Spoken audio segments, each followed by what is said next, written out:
nous abreuver, Seigneur. Donne-nous d'être à l'écoute, donne-nous d'être disposés et disponibles pour recevoir cette nourriture que tu as prévue pour chacun d'entre nous. Qu'elle soit pratique, Seigneur, qu'elle produise du fruit en abondance dans nos vies.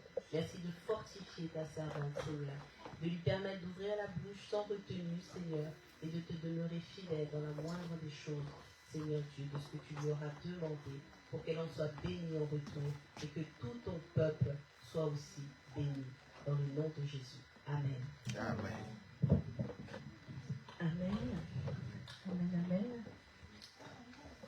Donc je vous resalue tous dans le nom puissant de notre Seigneur et Sauveur Jésus-Christ, le juste qui, dans sa grâce infinie, a bien voulu nous renouveler dans le cycle de vie, nous accorder d'avoir un jour nouveau.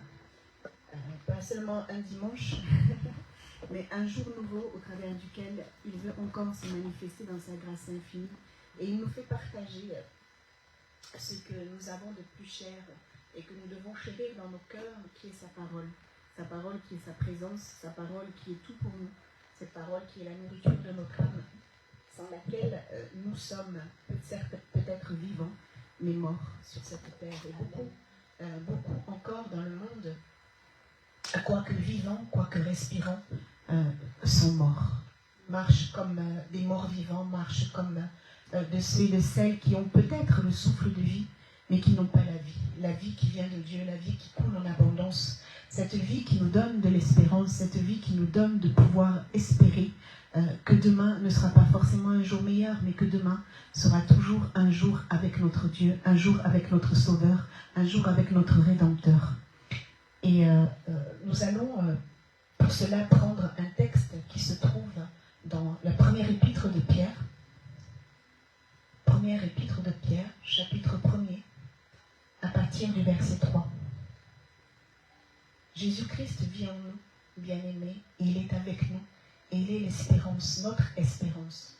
Et comme le Seigneur me le faisait dire au début, avant d'entonner ce chant, nous nous habituons tellement à la présence de Dieu, nous sommes tellement habitués à prononcer le nom de Jésus, nous sommes tellement habitués à vivre en tant qu'enfants de Dieu que pour nous, en quelque sorte, c'est comme ça que le Seigneur me le montrait, nous banalisons sa présence, nous banalisons le pouvoir qu'il a, nous banalisons toutes ces choses qu'il nous accorde dans sa grâce infinie. Et lorsque nous le réalisons, malheureusement, c'est lorsque nous passons par la sombre vallée de l'ombre de la mort, lorsque nous passons par des épreuves que nous sommes tellement pris que finalement on s'assoit et on réalise qui on est, qui il est pour nous et ce que l'on fait ici-bas sur cette terre. Bien souvent nous l'oublions. Et ce matin, le Seigneur veut nous rappeler toutes ces choses au travers de sa parole. Non pas pour, encore une fois de plus, et c'est comme cela que le Seigneur me le donnait, mais tout simplement pour que nos yeux s'ouvrent, soit à nouveau, soit ouverts pour une bonne fois pour toutes, soit à nouveau ou continuer à être ouverts. Parce que les temps sont difficiles, certes, mais le Seigneur ne se lasse pas de nous parler, ne se lasse pas de nous répéter. Pour nous, c'est une phrase que l'on n'aime pas entendre, répéter les mêmes choses, mais pour le Seigneur, c'est différent. Ses pensées ne sont pas les nôtres, sa façon de voir les choses n'est pas la même que la nôtre, et il voudrait nous faire rentrer justement dans cette dimension où nous voyons comme lui il voit, nous entendons comme lui il entend, et nous percevons les choses comme il voudrait que nous puissions les percevoir. Et ce matin, c'est comme cela que la parole doit rentrer, en tout cas dans vos cœurs, non pas comme coupable, oh encore une fois j'ai déjà entendu, non, mais comme quelque chose qui nous vient encore une fois pour nous faire du bien, et non pas encore, comme quelque chose qui est, oh ouf, encore comme la chair pourrait l'entendre, non. Le Seigneur ne se lasse pas de nous répéter ces choses pour notre bien. Amen. Nous allons lire ce texte, donc je vais lire dans la version 8 secondes. Béni soit Dieu, le Père de notre Seigneur Jésus-Christ, qui, selon sa grande miséricorde, nous a régénérés pour une espérance vivante par la résurrection de Jésus-Christ d'entre les morts, pour un héritage qui ne se peut ni corrompre, ni souiller, ni flétrir. Il vous est réservé dans les cieux, à vous qui, par la puissance de Dieu, être gardés par la foi pour le salut, prêt à être révélé dans les derniers temps. C'est là ce qui fait votre joie. Quoique maintenant, puisqu'il le faut, vous soyez attristés pour un peu de temps par diverses épreuves, afin que l'épreuve de votre foi, plus précieuse que l'or périssable, qui cependant est éprouvée par le feu, ait pour résultat la louange, la gloire et l'honneur lorsque Jésus-Christ apparaîtra. Vous l'aimez sans l'avoir vu, vous croyez en lui sans le voir encore, vous réjouissant d'une joie merveilleuse et glorieuse parce que vous obtiendrez le salut de vos âmes pour le prix de votre foi. Amen, alléluia. Les prophètes qui ont prophétisé touchant la grâce qui vous était réservée ont fait de ce salut l'objet de leur recherche et de leur investigation. Ils voulaient sonder l'époque et les circonstances marquées par l'Esprit de Christ qui était en eux et qui attestait d'avance les souffrances de Christ et la gloire dont elles seraient suivies. Il leur fut révélé que ce n'était pas pour eux-mêmes, mais pour vous, qu'ils étaient les dispensateurs de ces choses, afin que vous ont annoncé maintenant ceux qui vous ont prêché l'évangile par le Saint-Esprit envoyé du ciel, et dans lequel les anges désirent plonger leur regard. Amen. Amen. C'est extraordinaire de réaliser ces choses. Et lorsqu'on les lit, non pas pour lire simplement la parole de Dieu, mais lorsqu'on lit cette parole merveilleuse pleinement avec l'aide du Saint-Esprit, on réalise encore la grâce et le privilège que nous avons d'être enfants de Dieu. D'être enfants de Dieu. Cette espérance, parce que c'est le thème de ce matin, l'espérance de la vie que nous avons en Jésus-Christ en tant qu'enfants de Dieu, nous vient tout simplement parce qu'un jour nous avons dit oui, un jour nous avons accepté le Sauveur. Nous ne pouvons pas parler d'espérance sans faire l'expérience de la nouvelle naissance. Et c'est la nouvelle naissance qui nous donne d'espérer à notre Dieu, d'avoir un regard... c'est la nouvelle naissance qui nous donne d'espérer à notre Dieu, d'avoir un regard neuf et de revenir à ce que notre Dieu et Père bien-aimé a toujours voulu pour nous depuis le Jardin d'Éden. En tant qu'enfant de Dieu, en tout cas pour... je vais prendre ce mot parce que le Seigneur insiste pour qu'on puisse réaliser à quel point on s'habitue. Par habitude, nous avons lu la Genèse. Par habitude, nous avons entendu parler d'Adam et Ève. Mais ce matin, le Seigneur voudrait que nous puissions réaliser que plus qu'une habitude, c'est une vie pour nous. C'est quelque chose qui est vital pour nous de réaliser qu'il y a eu un avant, il y a un présent, il y a un futur glorieux pour ses enfants. Et sans espérance, sans avoir cette espérance, sans passer par la nouvelle naissance, c'est inévitable en tout cas parce qu'on ne peut pas comprendre les choses de Dieu si on n'a pas dit oui, si on n'a pas accepté le Seigneur Jésus-Christ, si on n'a pas reçu le Saint-Esprit. C'est pour nous chose impossible de comprendre ces choses. Voilà pourquoi indispensable de passer par la nouvelle naissance. Et le Seigneur a voulu pour nous ce matin que nous nous rappelions que ce plan merveilleux est le salut. Le plan merveilleux qu'il a accompli pour chacun de ses enfants est le salut. Et c'est un don qui nous vient de Dieu. Cela ne vient pas de nous, mais il nous vient de notre Père. Dans Éphésiens 2, versets 4 et à 8, il est dit « Mais Dieu est riche en pitié, il nous aime d'un grand amour. C'est pourquoi, à nous qui étions morts à cause de nos fautes, il nous a donné la vie avec le Christ. Oui, vous êtes sauvés. » Alors c'est écrit comme ça, mais je vais le dire. Oui, nous sommes sauvés. Grâce à la bonté de Dieu. Avec le Christ Jésus, il nous a réveillés de la mort et avec lui encore, il nous a fait asseoir dans les cieux. Chose extraordinaire. On le lit comme par habitude, et le Seigneur insiste encore pour qu'on réalise vraiment comme par habitude. Mais non, il nous a fait asseoir dans les cieux. Je ne sais pas si on réalise encore. Et même ce matin, lorsque je méditais cette parole, je me dis, Seigneur, mais à quel point c'est vrai, on devient habitué, par habitude, et on ne réalise pas la grâce que l'on a. Amen. Cette espérance vivante que l'on a, qui on est en Jésus-Christ, ce que l'on est en Jésus-Christ, ce qu'on doit être en Jésus-Christ. Il nous a fait asseoir dans les cieux, c'est-à-dire que même si physiquement on est ici-bas sur cette terre, parce qu'il nous a touchés, parce qu'on a accepté de faire ce pas avec lui, parce que nous sommes ses enfants, déjà nous sommes là-haut, dans les cieux avec lui. C'est-à-dire qu'il y a une place qui nous est réservée là-haut dans le ciel, il y a une place qui est réservée à chacun, pourvu que nous cheminions et que nous continuions à cheminer et à garder la route, comme le dit l'apôtre Paul. Ainsi, en montrant sa bonté pour nous, dans le Christ Jésus, Dieu a voulu prouver pour toujours la richesse extraordinaire de ses bienfaits. Ça ne vous fait pas exploser déjà? Juste ça déjà. Juste ça. En effet, vous êtes sauvés grâce à la bonté de Dieu parce que vous croyez. Cela ne vient pas de vous, c'est Dieu qui nous donne le salut, comme nous l'avons vu en amont. Afin que personne ne se glorifie, afin que personne ne vienne prendre la place de celui qui est au-dessus de tout et qui vit en nous par Jésus-Christ. Ce Dieu extraordinaire vit en nous, vit en toi, mon frère, ma soeur. Nous sommes nés de Dieu.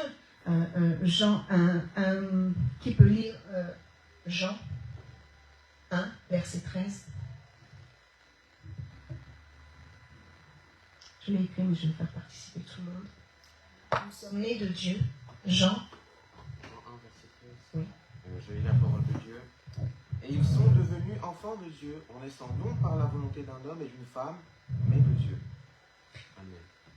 Nous sommes devenus. Pour que tu t'inclues ce matin, c'est comme ça que le Seigneur m'a donné cette pensée, pour que tu t'inclues personnellement ce matin. Je ne sais pas où tu en es, mais le Seigneur sait qu'il parle à un cœur, moi à un cœur, même à plusieurs cœurs. En tout cas, moi, il m'a parlé. Tu es devenu enfant de Dieu, en naissant de la volonté d'un homme, pas d'un homme ni d'une femme, mais de la volonté de Dieu. Tu es devenu son enfant. De créature que tu étais, tu es devenu son enfant, son protégé, sa protégée. Tu es près de lui. Cette nouvelle naissance nous donne d'espérer, nous donne des raisons d'espérer. L'annonce du salut. L'annonce du salut, c'est ce salut merveilleux que nous vivons par la grâce de Dieu dans notre quotidien, chaque jour qui nous renouvelle dans le souffle de vie. Notre espérance nous vient d'un sauveur vivant et ressuscité.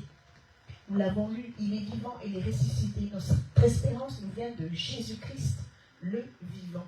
De Jésus-Christ, le vivant, qui a ressuscité les morts. Le Seigneur insiste sur cela pour que nous puissions réaliser, parce qu'on ne compte pas d'habitude. Nous disons qu'il est ressuscité, nous disons qu'il est vivant, nous disons que nous n'avons plus à craindre la mort. Mais ça, c'est ce que nous disons. Le Seigneur voit ce qu'il y a véritablement dans nos cœurs. Cette espérance nous donne de pouvoir croire et d'affirmer ces paroles. Il est vivant. Il vit en moi. Il vit en toi. Il est ressuscité. Il est ressuscité. Dans 1 Corinthiens 15, versets 20 à 23, mais en réalité, le Christ s'est réveillé du milieu des morts. Parmi les morts, le Christ s'est réveillé le premier, pour que les autres morts se réveillent aussi. C'est par un homme, Adam, que la mort est venue. C'est aussi par un homme, le Christ, que les morts se relèvent. Tous les êtres humains meurent parce qu'ils sont unis à Adam. De même, tous vont recevoir la vie parce qu'ils sont unis au Christ. Mais chacun a son rang. Le Christ, le premier, s'est déjà réveillé de la mort. Ensuite, ceux qui sont au Christ se réveilleront quand il viendra. Alléluia! Encore une raison de crier. Alléluia! Alléluia! La mort, on n'a plus à craindre la mort. On n'a plus à rien à craindre de toute façon ici-bas sur cette terre. Lorsqu'on comprend qui on est, à qui on a donné nos vies, et qui est celui qui nous conduit pas à pas, on n'a plus rien à craindre. Ça a été encore pour moi une leçon ce matin parce que, comme par habitude, on s'habitue à écouter l'évangile, on s'habitue à écouter ses paroles, mais ça ne fait qu'effleurer nos cœurs à force. Ça ne vient plus en profondeur, ça ne vient plus nous toucher, ça ne vient plus nous émouvoir, pas dans le sens émeu, on pleure un coup et puis on sort. Non, il faudrait que vraiment on puisse prendre conscience, sans exagérer, les pierres précieuses que nous sommes pour Dieu. Il nous appelle sa prunelle, la prunelle de ses yeux. Il faudrait qu'on réalise vraiment qui on est véritablement pour Dieu. Et au travers de l'écriture, que la parole que Dieu nous donne ce matin, au travers de la Sainte Écriture, on réalise, en tout cas, j'espère que vous le réalisez, moi je le réalise encore ce matin, par sa grâce, que même Jésus-Christ, le premier, parce que c'est l'autorité suprême, Dieu lui a donné l'autorité suprême. Donc c'est lui le premier qui est mort, le premier qui est ressuscité, le premier ressuscité, et qui nous montre le chemin jusqu'à l'éternité. Et c'est lui que nous devons suivre. C'est à lui que nous devons nous remettre en toutes choses. C'est à lui que nous devons espérer. Et nous avons tout pleinement en lui.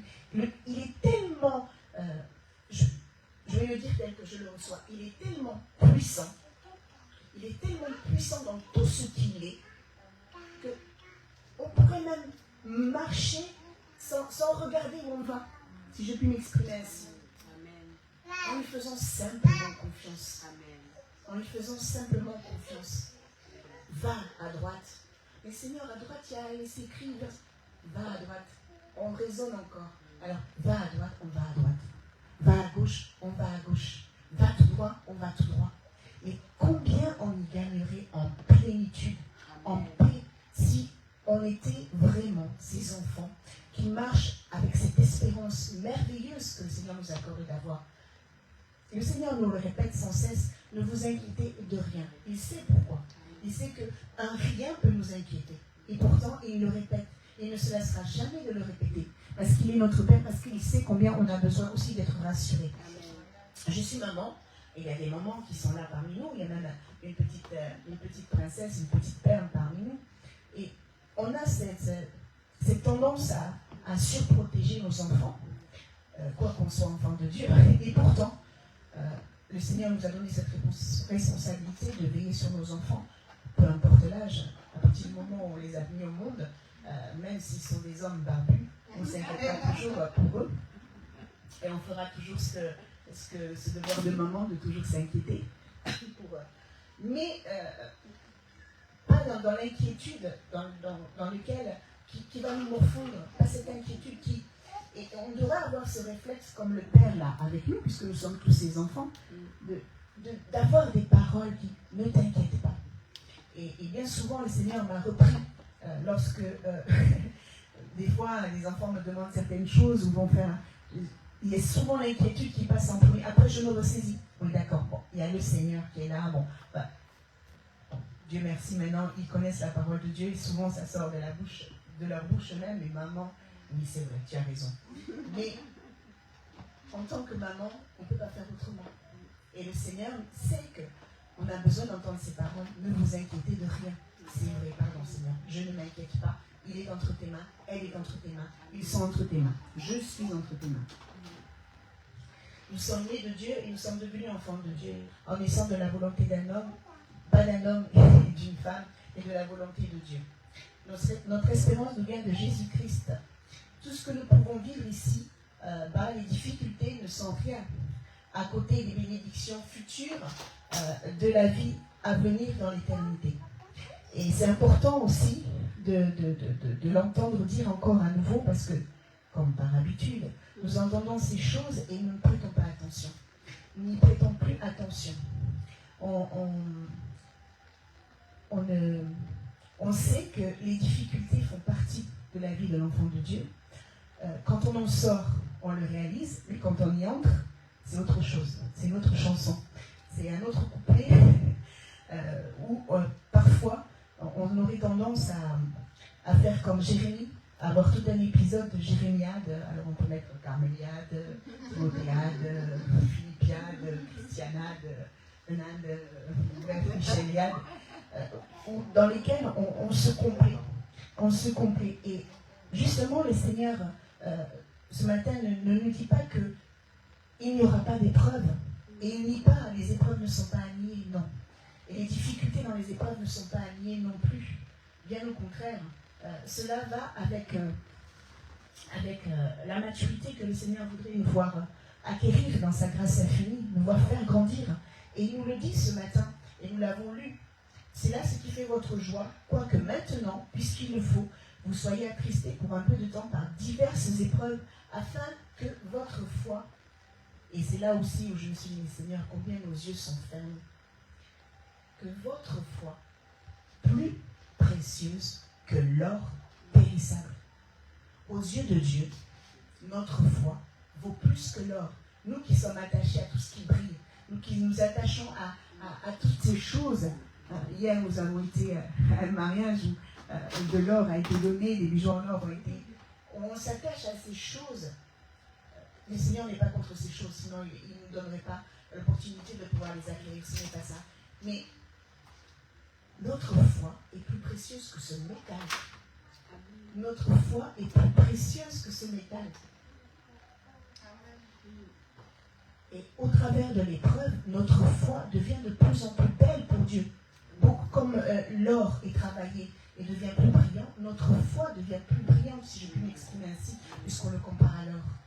Vous imaginez, j'espère que vous comprenez la pensée que le Seigneur veut nous donner ce matin. Amen. Réalisons à quel point nous sommes attachés à des choses éphémères qui ne valent rien à côté de ce que Dieu nous accorde d'avoir. Que nos yeux s'ouvrent un peu plus, que nous réalisions que avoir la foi, on est riche. Amen. On est riche. Amen. On est riche. Tu es riche. Mon frère, ma soeur, je suis riche aussi. Amen. Tout ce que nous pouvons vivre ici-bas, les difficultés ne sont rien à côté des bénédictions futures de la vie à venir dans l'éternité. Mais déjà ici-bas, notre Dieu et Père nous donne de vivre en partageant avec lui sa gloire, sa paix, sa joie, le bonheur au travers de son Saint-Esprit, au travers de cette espérance qu'il nous accorde d'avoir. Les difficultés ne sont pas là et ne sont pas faites pour que nous soyons terrassés, pour que nous soyons mis à terre. Non, elles ont un but. Elles ont un but. Comme l'or est travaillé dans le feu, l'or est fondu, est obligé d'être fondu pour donner ces belles choses que l'on peut voir, que l'on peut porter. Nous sommes obligés de passer par le creuset de la main de Dieu, au travers de ces épreuves, pour en sortir plus que vainqueur, pour avoir une foi plus précieuse que l'or, nous dit la parole de Dieu.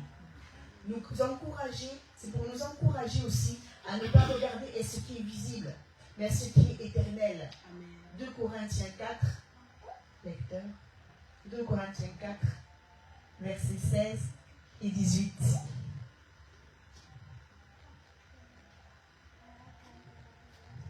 Je lis la parole de Dieu. C'est pourquoi nous ne sommes pas découragés. Et même si notre corps s'use petit à petit, ce qui est au fond de nous devient chaque jour nouveau. Oui, nos souffrances actuelles sont légères et durent peu de temps, mais elles nous préparent une gloire extraordinaire. Cette gloire dure toujours et elle est beaucoup plus grande que nos souffrances. Amen. Nous ne cherchons pas ce qu'on peut voir, nous cherchons les choses qu'on ne voit pas. En effet, ce qu'on peut voir ne dure pas longtemps, mais les choses qu'on ne voit pas durent toujours. Amen. Amen. Les choses qu'on ne voit pas. C'est important pour Dieu, la foi.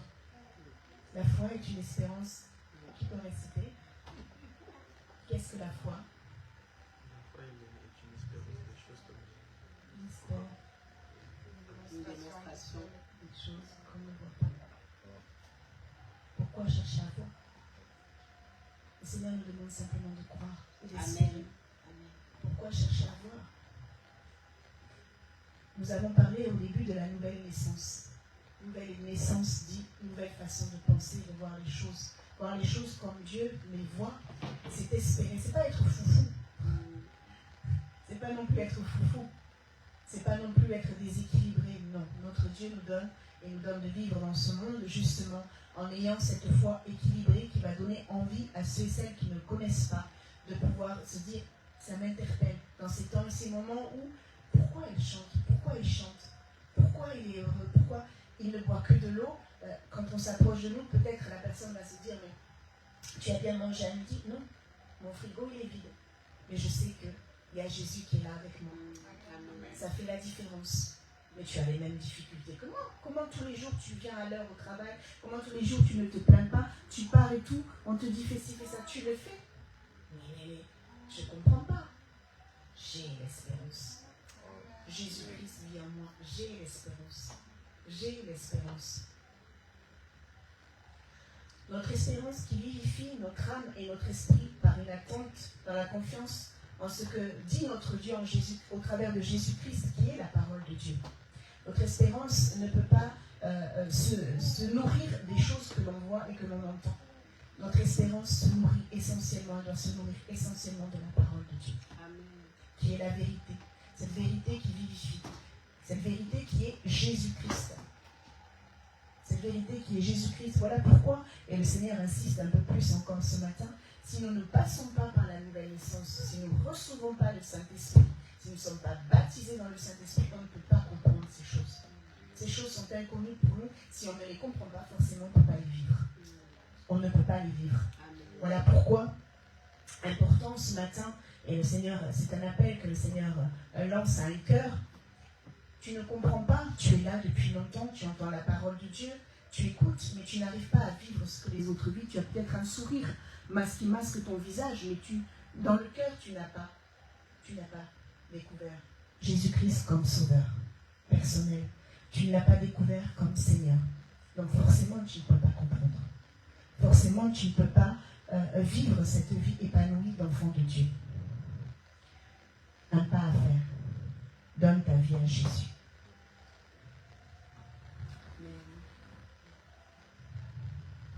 Se nourrir de ce qui est bon. Notre espérance qui vivifie notre âme et notre esprit par une attente dans la confiance en ce que dit notre Dieu au travers de sa parole. Se nourrir de ce qui est bon. Et ce qui est bon nous vient de la parole de Dieu, qui nourrit notre âme. Ceux qui n'ont pas Jésus-Christ n'ont pas d'espérance.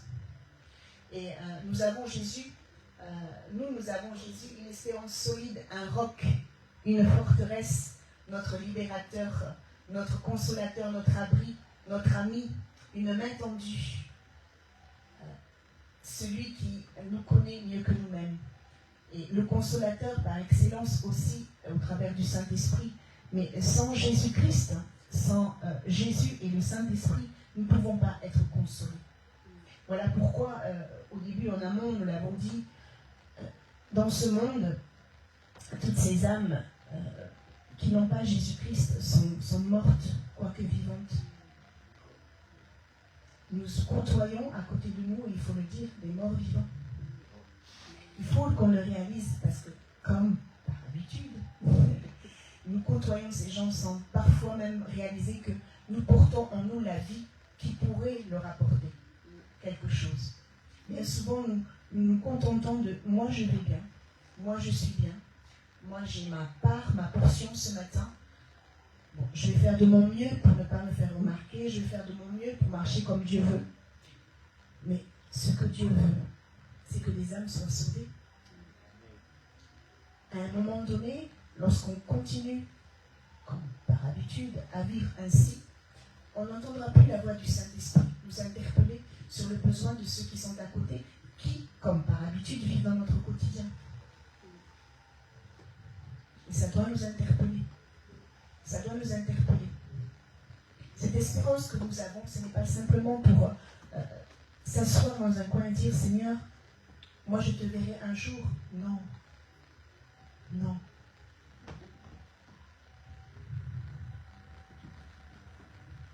Jésus est notre sacrificateur pour toujours. Nous avons plus à offrir, des sacrifices et des holocaustes. Nous n'avons plus à faire ce qui était fait avant. Voilà pourquoi j'ai parlé de passé, de présent et de futur, et nous l'avons lu. Les prophètes qui ont prophétisé, touchant la grâce qui vous était réservée, ont fait de ce salut l'objet de leur recherche et de leur investigation. Ils voulaient sonder l'époque et les circonstances marquées par l'Esprit Saint qui était en eux, et qui attestait d'avance les souffrances de Christ et la gloire dont elles seraient suivies. Il leur fut révélé que ce n'était pas pour eux-mêmes, mais pour vous qu'ils étaient les dispensateurs de ces choses que vous ont annoncé maintenant ceux qui vous ont prêché l'évangile par le Saint-Esprit envoyé du ciel, et dans lequel les anges désirent plonger leur regard. Encore une fois, ce matin, le Seigneur nous interpelle. Réalisons la grâce que nous avons. Les anges nous ont vus dans le ciel. Notre pasteur Carmel avait déjà prêché sur ça. Les anges nous ont vus dans le ciel. On vit quelque chose d'extraordinaire. On vit quelque chose d'extraordinaire, mes bien-aimés. On vit quelque chose d'extraordinaire. Les prophètes qui ont parlé, ont prophétisé de ces choses, ne l'ont pas vu. Nous, on ne l'a pas vu, certes, on n'a pas vu la crucifixion, on n'a pas vu. Mais dans le présent, on vit cette vie avec Jésus-Christ. On la vit on la vit avec Jésus. On vit avec Jésus, notre espérance, notre sauveur. J'aimerais que l'on lise Matthieu 13, verset 7.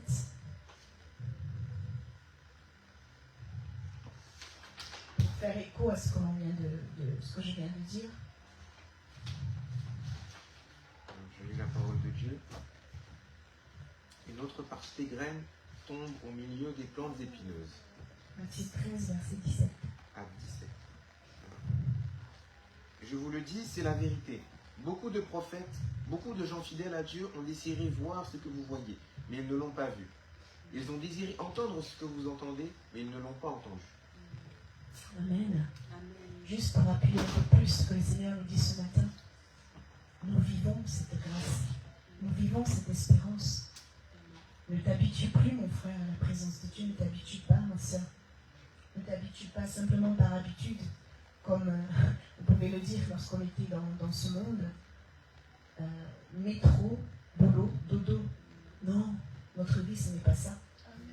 Notre vie, ce n'est pas cela. En tout cas, si jusqu'à présent, tu n'avais pas réalisé et que tu continues à vivre avec cette même pensée qu'avant, c'est que tu n'es pas né de nouveau. C'est que tu n'es pas né de nouveau. Parce que régénéré par le Saint-Esprit, ce n'est pas la pensée de Dieu. Ce n'est pas la pensée de Dieu. Et nous avons, les anges, nous l'avons dit, nous envient, les prophètes auraient voulu vivre cela, et nous avons un héritage que rien ne peut corrompre, comme nous l'avons lu. Un héritage certain. Un héritage certain. Verset 4 du chapitre 1. Pour un héritage qui ne se peut ni corrompre, ni souiller, ni flétrir, ni se flétrir. Il vous est réservé dans les cieux à vous, qui par la puissance de Dieu êtes gardés par la foi, pour le salut pour être révélé dans les derniers temps. Nous avons un héritage là-haut dans le ciel, pas ici-bas sur la terre. Nous avons un héritage que nul ne peut corrompre. Là où tout est corruptible ici-bas sur cette terre, tout est malléable, tout peut pourrir. Rien ne peut toucher ce que Dieu a préservé pour nous là-haut dans le ciel. Amen. Notre salut, si nous continuons à cheminer en étant fidèles, entre parenthèses, fidèle ne veut pas dire qu'on ne va pas trébucher. Fidèle ne veut pas dire qu'on est parfait. Fidèle ne va pas dire qu'on ne va pas dévier. Mais rester fidèle, attaché à la parole de Dieu, va nous préserver, en tout cas, de rester dans ces états dans lesquels Dieu ne veut pas que nous puissions rester. Tout comme nous avons parlé des épreuves, Dieu ne veut pas que nous puissions rester dans la lamentation. Dieu ne veut pas que nous puissions rester dans la revendication au travers des prières. Pourquoi? Dieu veut que nous puissions réaliser que les épreuves sont faites pour que notre foi soit éprouvée par le feu et que nous puissions en sortir vainqueurs. Vainqueurs, plus que vainqueurs. Plus que vainqueurs.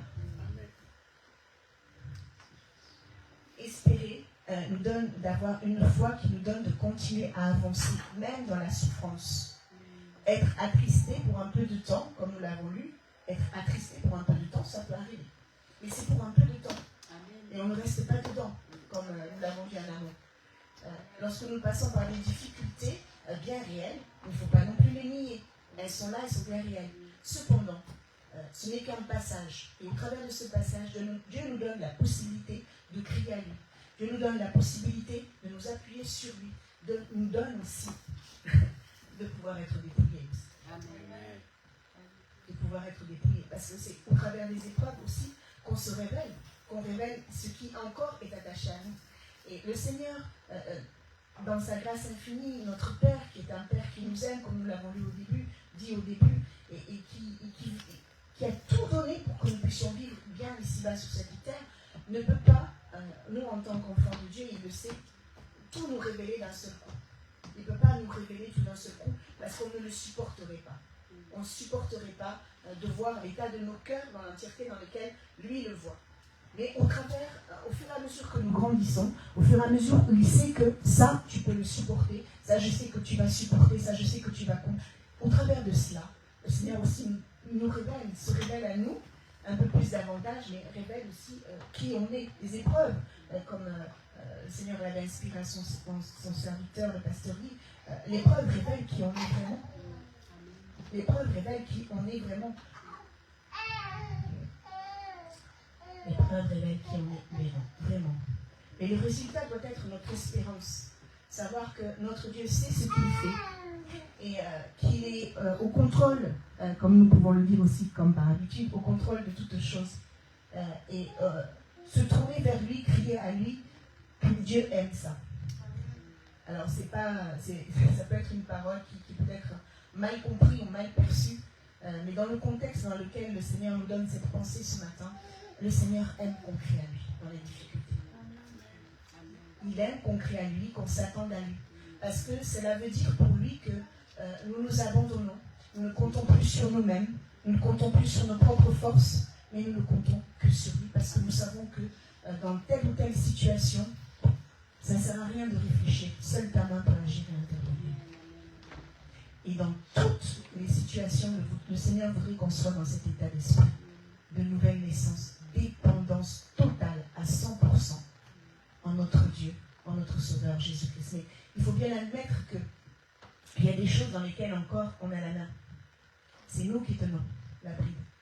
C'est nous qui tenons les choses. Et le Seigneur voudrait que dans cette espérance que nous avons en lui, nous puissions nous abandonner totalement, lâcher tout. Avoir cette nouvelle façon de voir les choses. Ce n'est plus moi qui vis, c'est Christ qui vit en moi. Amen. Comme le dit le psalmiste, il n'y a rien de nouveau sous le soleil, et nous le savons tous. Et lorsque nous regardons un peu trop souvent avec les yeux de la chair, lorsque nous perdons espoir, lorsque les épreuves peuvent nous paraître à nous trop longues, parce qu'elles ne sont pas longues pour le Seigneur, mais c'est pourquoi il nous fait passer par un temps plus ou moins court ou plus ou moins long. Il sait toutes choses, puisqu'il est au contrôle. Nous pouvons perdre espoir. Voilà pourquoi le Seigneur, dans sa grâce infinie, nous a donné cette parole. Et cette espérance que nous avons en lui, comme nous l'avons fait en amont, avant que nous commencions à écouter la parole de Dieu. La parole de Dieu, nous avons loué le Seigneur. Nous avons loué le Seigneur, nous avons chanté, nous sommes exprimés devant la face de Dieu et nous avons répandu nos cœurs. Nous avons répandu nos cœurs. Et c'est ce que nous devons nous discipliner à faire pour avoir une vie de foi équilibrée comme le Seigneur voudrait. Parce que c'est vrai que, humainement parlant, certains ou certaines, nous avons déjà passé ou nous passerons par des choses que nous ne comprendrons pas. Que nous ne comprendrons pas et que le Seigneur ne donnera pas forcément des explications par rapport à cela. Mais une chose est certaine, lorsque on se discipline à faire vraiment ce que le Seigneur nous demande, lorsqu'on a confiance et lorsqu'on espère en Dieu, même si on passe par des moments très difficiles, nos cœurs doivent chanter. Amen. Nos cœurs doivent louer. Nos cœurs doivent glorifier le roi des rois, le Seigneur des seigneurs. Amen. Parce que comme je l'ai dit en amont, ce n'est plus nous qui vivons, mais c'est Christ qui vit en nous. Amen. Donc le Saint-Esprit en nous, si nous nous nourrissons, si nous faisons ce que le Seigneur nous demande, si nous sommes obéissants, va faire que même si dans ces temps et ces moments difficiles, le corps est fatigué, comme nous l'avons lu, le corps est usé, mais en nous, cette vie, cette espérance se régénère en nous et fait que nous avons... Non, mon Père jamais ne me délaissera. Amen.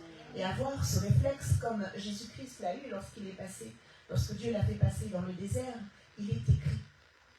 Voilà pourquoi, comme nous l'avons dit en amont, la parole de Dieu est indispensable. Amen. On ne peut pas espérer, on ne peut pas avoir la foi si on ne se nourrit pas de la parole de Dieu. Amen. Comme on ne peut pas avoir cette espérance si on n'est pas né de nouveau, si on n'a pas reçu le Saint-Esprit. Encore une redite, mais le Seigneur l'appuie. Appuie vraiment là-dessus. Ce n'est pas parce que tu es dans l'église, ce n'est pas parce que tu entends la parole de Dieu, ce n'est pas parce que depuis des années on te parle du Seigneur Jésus-Christ que tu es né de nouveau. Non, tu dois faire ton expérience, ta propre expérience avec le Seigneur.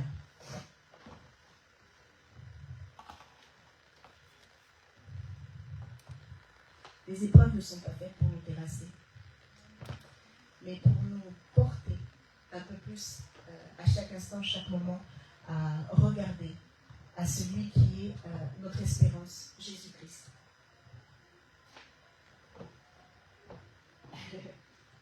On rechange encore le micro. Voilà.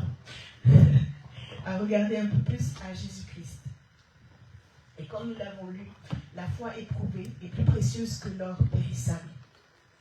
Pour comprendre ces réalités spirituelles, nous devons passer par les épreuves. C'est encore une redite, c'est lesquelles dans les choses peut-être on s'habitue. Mais celui qui ne passe pas par les épreuves, celui qui ne passe pas par certaines difficultés, celui qui ne passe pas par le creuset, n'est pas enfant de Dieu. Je crois qu'il faut, à un certain moment, il faut réaliser, il faut comprendre. Je ne parle pas, et le Seigneur va insister, de ceux qui marchent dans le péché et à qui, entre guillemets, il arrive toujours des choses, parce que leur vie n'est pas en règle. Là, le Seigneur s'adresse à ses enfants qui marchent, qui ont confiance, qui espèrent en lui, qui sont obéissants, mais qui passent quand même par des difficultés. C'est tout ce qu'il y a de plus normal. C'est tout ce qu'il y a de plus normal. Pour comprendre certaines réalités spirituelles, mon frère, ma soeur, tu dois passer par les épreuves. Je dois passer par les épreuves.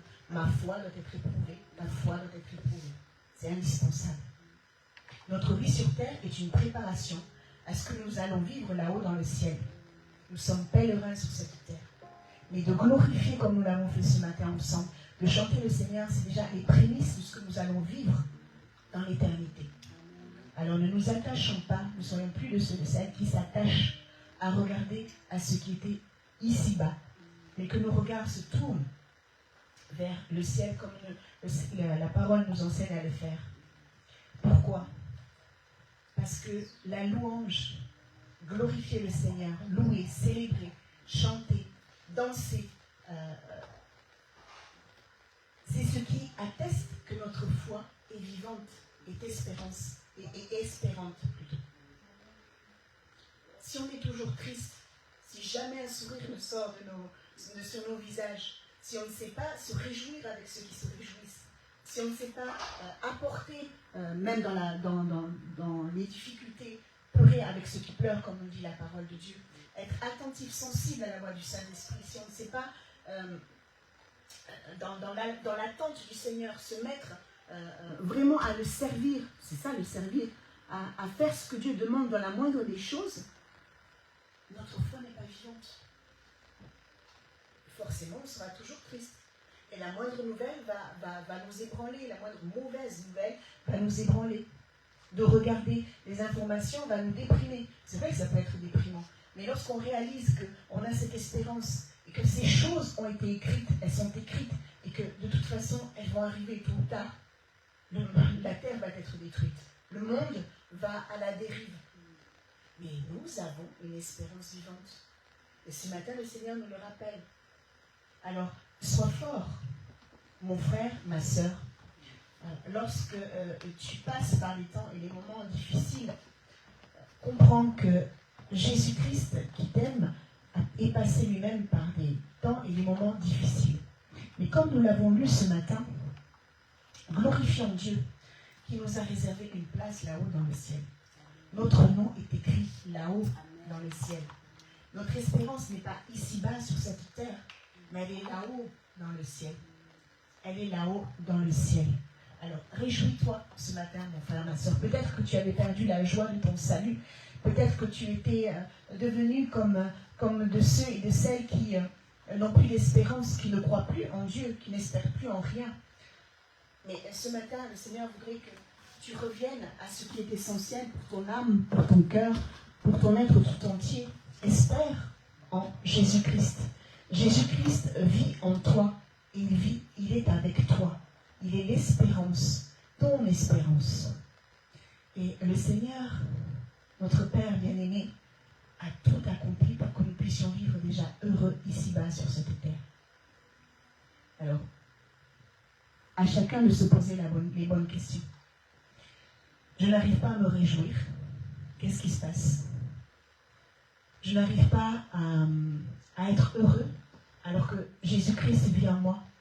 Je n'arrive même pas, lorsque je suis seule, à chanter les chansons à tue-tête. Je n'arrive pas à même te dire merci lorsque je suis seule. Peut-être lorsque je suis avec mes frères et mes sœurs, je peux prier. Mais lorsque je me retrouve seule, je n'arrive pas à avoir cette vie. Mais il est temps de se poser la bonne question. Il est temps de se poser les bonnes questions. Est-ce que vraiment j'ai cette espérance? Est-ce que vraiment j'ai cette paix, cette joie? Est-ce que vraiment, je suis du bon côté? De ton côté?